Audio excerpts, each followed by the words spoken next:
Hey, I'm Emma Garlett and welcome to Paint It Black. After months of campaigning, Australians will have the decision on whether we'll have a voice to Parliament.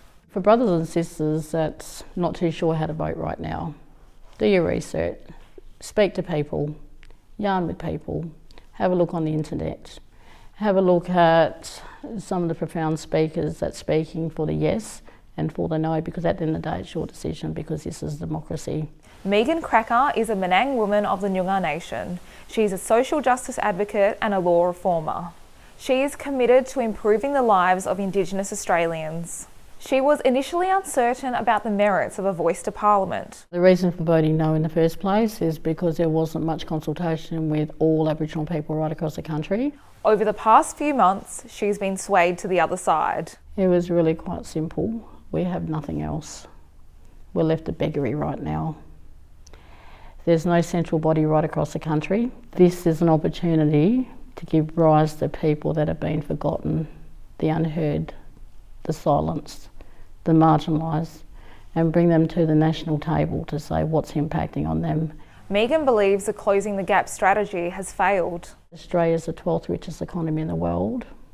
It is not good that we have the world's highest suicide rates for First Nations people.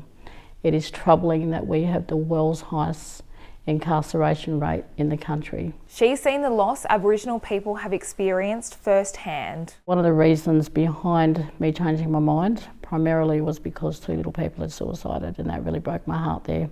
One little girl, she broke down in a church service and she just fell to the ground, and I just thought that is thematic right across the country. We've gone from 1 in 23 to 1 in 16 First Nations people taking their lives. That is the highest in the world, not just in the country, but in the world. It's her belief that to improve the lives of First Nations people, we must tackle extreme poverty. In terms of the social justice space, First Nations people across the country fall below the poverty line by 40%, and in Western Australia 60%. Up in the Northern Territory it's 75%, so it is a poverty narrative.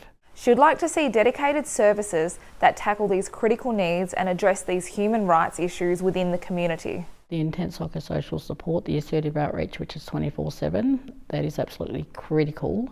That's not even part of the mental health plan in Western Australia right now. Indigenous women are 8 times more likely to be murdered than non-Indigenous women, according to national statistics.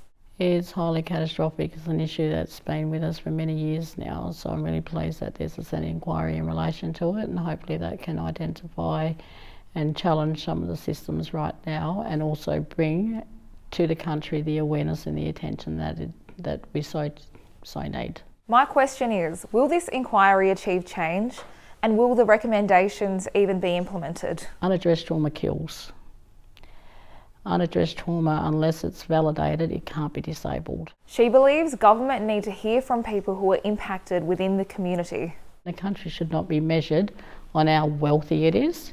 It should be measured on how many people that are being left behind to wallow in misery, to live on streets, to die to suicide. Parents aren't put on this earth to bury their children, but too often that they do, and that is very cruel and inhumane. If we don't have a constitutionally enshrined voice to Parliament, we need an alternative.